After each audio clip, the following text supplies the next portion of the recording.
I wasn't gonna really do a video on this, especially the fact that I'm recovering. But honestly, after seeing all the Raw reviews last night, kind of inspired from other wrestling shows, kind of inspired me to actually do this video. Now, I'm not gonna really defend anybody. I'm not going to say that someone needs to be fired. I'm not gonna put anyone on the chopping block. I'm gonna try to be as non-biased as I can here. And I'm going to put my fandom aside for both ladies. I'm a fan of Brie and I'm a fan of Liv. So I'm going to put my fandom aside here and just go by the facts in my face. The biggest issue that I have that really was the catalyst of what started this video was the catalyst that led to the yes kicks. That led to the supposed botch that Brie kicked Liv Morgan in the face.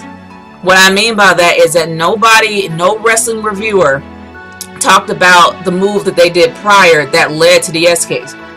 And what I mean again is that Brie and Nikki did a tandem move with Liv Morgan that led to Liv Morgan's whole body going flush on the mat hard. She hit the back of her head on that mat hard. She looked dazed. She looked like she was trying to get herself together. And then, of course, they had to drag her by her hair, put her against the wall, and all that other stuff. That's kind of made it look worse. But I think Liv was already out of it after that move. Nobody talked about it. Not one wrestling reviewer has talked about it. And I have watched a few. No one's mentioned it. If you have recorded it on DVD-R, go back and watch that tandem move that Brie did with Nikki and Liv Morgan. You'll see what I mean. She landed flush on that mat hard. And after that, of course, it led to the yes kicks. Of course, it led to the recordings. Of course, it led to the pitchforks and the torches and people trying to burn Brie and people trying to insult Brie, saying that you've always been a danger and all this other stuff. But no one has talked about that move prior. That was the catalyst that led me to do this video, because that's what pissed me off. It gets me annoyed to see all of these fans, and I know that fans have their emotions on their sleeves sometimes, and they get a bit too emotional on Twitter and they just attack people. But what bothered me even more was the wrestling outlets that I've seen on Twitter that are up and putting stuff out before they get all the information, instead of having it as a whole after the show. Now, I'm not going to point the finger at any wrestling outlets or anything like that. But I am saying that this is getting a bit out of hand. At least in my opinion, it was at that night. It may not be that way now, but it was last night. And that was September 24th, the night of Raw. And that was I think it was the 6-woman tag. Now, I'm not going to put a lot of pictures up here because I don't want to really, I really don't want to be the one to bring the torches back. But I am, like I said, put my fandom aside of both ladies, and I'm just going to go by the facts. Now, with the fans saying that she was always a danger, all I saw on Twitter for her entire career, when I started live tweeting, when I started doing videos with the Bella Twins, all I've heard was how much she's improved. Even the match she did with Stephanie McMahon, how impressed they were of her, how great how great she has become, how much she has surpassed even Nikki, and how Nikki has to keep up. And even her final match at WrestleMania 32 was a performance that no one expected.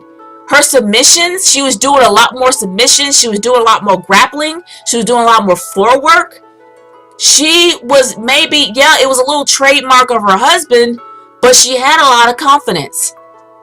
And you can tell how well she performed and how great her career was.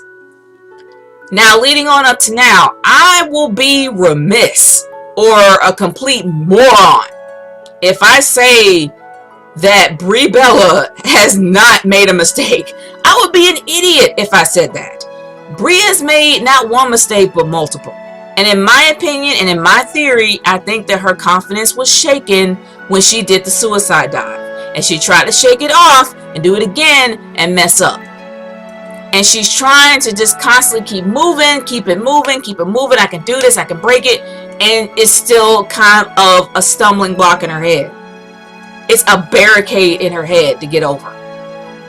Now, I really do think her confidence was shaken, and anybody's confidence is shaken in any career will always affect you. And I think that's the one thing that she needs to get back. I'm not going to say that she can't do her job anymore because she had a child. Who am I to say that? I don't even have a child. I wouldn't even know what a pregnant woman goes through post-pregnancy after a year. Who am I to say that? Who is anybody to say that? Especially men. Just saying. But this putting all that aside, I'm not gonna, well, moving on, in other words, I'm not going to say that she can't do what she can do anymore because of her pregnancy. I'll be wrong if I said that.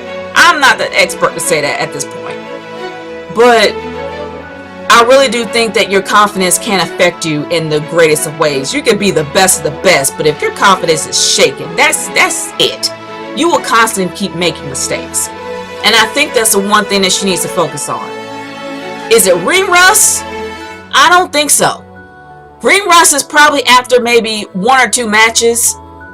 But if you're constantly doing matches every single night on and off the air, you're going to get your mojo back eventually. And it's not that she's doing maybe 1 or 2 or 4. She's doing them probably every single night. The time when she's actually there, they have her in matches. You can see both her and her sister in their ring gear, even when they're off screen. I mean, even when they're on screen on Raw, like with Ronda Rousey, they were wearing the ring gear, which means that, like, before an actual show, they do have matches before the show actually starts, just to get the crowd in their seats and get the juices flowing. So they probably had the Bella Twins go out there and perform, maybe with a bunch of random jobbers. And then they go back and they have a segment with Ronda Rousey. That happens all the time. She was probably performing even then. So I can't really say that it's ring rust. I just think that it's her confidence that's shaking. But as for the fans, the Bella haters coming out of the woodwork, they're making any type of excuse to try to get rid of her.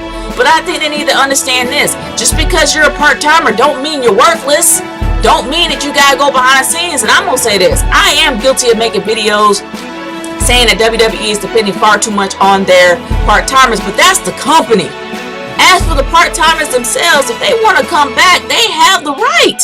They earned their legacy. They got nothing more to prove. But it's the company's fault that puts all the dependency on them, not the people themselves. They have the right to come back because they earned it. They earned that work. They put that work in. So they have the right to come back. And as of right now, SmackDown is on, and I haven't seen Brie yet. And I think it was smart to keep her off, especially if there's still some heat going on. But I do hope that Liv does get better. I do hope she doesn't have a concussion, because I know that they're in the Super Show, but if they gotta scrap the match, it wouldn't be anybody's loss. At least in my opinion.